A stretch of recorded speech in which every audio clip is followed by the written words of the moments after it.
Viewers, চলে আসলাম আরেকটা ছোট্ট ব্লগ নিয়ে তোমাদের সামনে। এই তো আজকে দুপুরে কী দিয়ে ভাত খাবো সেটা তোমাদের সাথে আজকে শেয়ার করব। দেখতে পাচ্ছ আজকে তিতে করলা দিয়ে আলু দিয়ে ভাজি করছি। এগুলো একটু হতে হবে, এগুলো দিয়ে ভাত খাবো। আজকে কী দিয়ে ভাত খাবো সেটা তোমাদের সাথে শেয়ার করবে। আমার এই ভিডিওতে স্কিপ না করেই সম্পূর্ণ না টেনে সম্পূর্ণ তোমরা ভিডিওটা দেখতে থাকবে।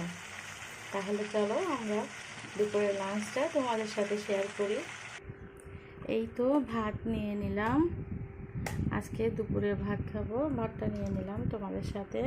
তারপরে এখানে একটু শাক আছে, শাক রাতে ভাজি করেছিলাম, কারণ আর আমি তো কাঁচামরিচ ছাড়া তো শাক খেতে পারি না। দেখতে পাচ্ছ কাঁচামরিচ, তার সাথে রান্না করলাম কালকে গরু মাংস রান্না করেছি। গরু মাংস কিছু আছে, ওগুলো আমি ভালো করে ফ্রাই করে নিয়েছি পেঁয়াজ কাঁচামরিচ দিয়ে, টমেটো দিয়ে, দেখতে পাচ্ছ, এবং অনেক সুন্দরভাবে সফটভাবে গলে গেছে। সেটা তোমাদের সাথে একটু শেয়ার করি। দেখতে পাচ্ছ আমি যখন গরু মাংস রান্না করি কিন্তু আমার গরু মাংসটা অনেক সফট হয়, কারণ আমার বাচ্চারা যাতে খেতে পারে।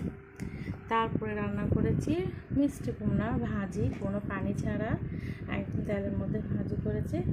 আজকে এগুলা দিয়ে তোমাদের সাথে শেয়ার করব। আমি ভাত কী দিয়ে খাচ্ছি সব কিছু তোমাদের সাথে শেয়ার করব। এই তো নিয়ে নিলাম, আমি প্রথমে একটু শাক নিয়ে নিলাম,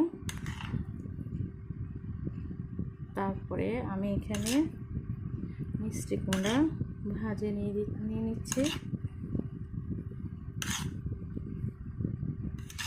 আমার চামচটা অনেক ছোটো হয়ে গেছে, দেখতে পাচ্ছ। এখন আমি এখানে মাংস নিয়ে নিচ্ছি।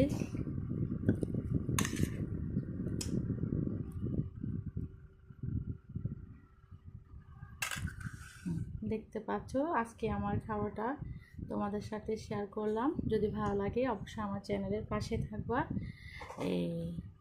আর আমাকে বেশি বেশি তোমরা সবাই সাপোর্ট করবা, এভাবে সবাই ভালোবাসা দিয়ে যাবা। তাহলে আমি তোমাদের সামনে আরও নতুন নতুন সুন্দর সুন্দর করে ভিডিও দিব। সবাই ভালো থাকবা এবং সুস্থ থাকবা। আর আমার আজকে দুপুরের লাঞ্চটা কেমন হয়েছে আমাকে অবশ্যই কমেন্ট করে জানাতে ভুলবা না। তাহলে আজকের ব্লগটা এখানে শেষ করলাম। সবাই ভালো থাকবা।